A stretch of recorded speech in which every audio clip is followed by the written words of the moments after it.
I decided to surprise my bestie while my husband left for a work trip, only to uncover they'd been in a secret relationship for 4 years. So I, 38 female, and my husband, 40 male, have been together since I was 20, and he 22. We have one child together who is 17, male. I have known my best friend, 38 female, since we were 11. We'll call my bestie Sarah and my hubby Joe. Sarah and I don't get to see each other in the way that we used to, as about 6 years ago, she moved to a different province. She is roughly 3 hours away now. We text bi-daily at the least, and usually video chat 2 times a week with a glass of wine and weekly recaps. Suffice to say we are, or were, still very close despite the distance life has dealt us. Now, Joe travels a lot for work, and it's not uncommon for him to be gone for a week at a time here and there. He usually leaves on a Saturday or a Sunday and checks into his hotel so he is fresh-faced on Monday. He's always home on weekends. On this particular Wednesday, he said he was going to leave that Friday instead, as he had some prep work to do prior to Monday, and just wanted to allow himself enough time to do so without stressing last minute. I didn't think much of it and told him it makes sense. I looked forward to having the house to myself for the weekend as my son was going to his best friends to game for the weekend, as they often do. Friday rolls around, and my boy comes home from school, packs his things and heads out. All is good there. Joe's flight was at 8:40 p.m. so we still got to enjoy dinner together before he left for the airport. He kisses me, and leaves. The house is quiet, too quiet. I get some tidying done, have a relaxing bath, and tuck in with some Netflix. Life's good. I wake up Saturday, and tackle the day with some Christmas shopping and lunch. I arrive back home around 1 p.m. and get a load of laundry done. This brings me to about 3 p.m. It sounds silly, but as much as I was looking forward to being alone all weekend, I was bored and over it by this point, so I figured, hey, I'm gonna grab a bottle of wine and call Sarah up later for some girl time to help my evening go by a lot faster. In the same breath I realize, screw it. I have nobody to cook for or cater to tonight. I'm gonna surprise her in person with a bottle of wine.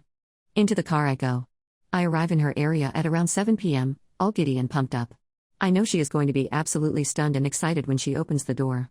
Let the squeals ensue. Well, as I rounded the corner onto her block, I'm the one who is stunned. There is another car there. My husband's make and model. My heart just drops, but I tell myself there is just no way, and I actually feel guilty and silly for thinking it could be him. It is a common vehicle after all. As I pull up to the house, I can see now it is his car. I am sick. Beyond sick. I can't describe the sinking feeling I felt, as I can honestly say it's the first time I've ever had that feeling. I kept trying to justify an innocent reason for this and I came up empty-handed. Then the anger sets in. I walk up to the door and begin pounding in the way I imagine the police would do in dire urgency. I hear Sarah's footsteps approaching and a confused tone in her voice as I hear her say, I really don't know, I'm not expecting anybody. Our eyes meet as she peeks through the little decorative diamond-shaped glass of her front door. She says, as she heel spins to walk away but back again. I tell her to open the goddamn door. At this point my husband has heard me through the front door and I hear him groan and say something along the lines of, this can't be real. Did you tell her to come here? How did she know? Etc. She opens the door, and he acts as if I didn't just hear their exchange of words on the other side of the door. I demand to know what the heck this is. She is completely stunned and stands back with her hand over her mouth as he fumbles his words, and tells me he stopped there before leaving for his trip to plan a surprise New Year's party for me with Sarah. As if.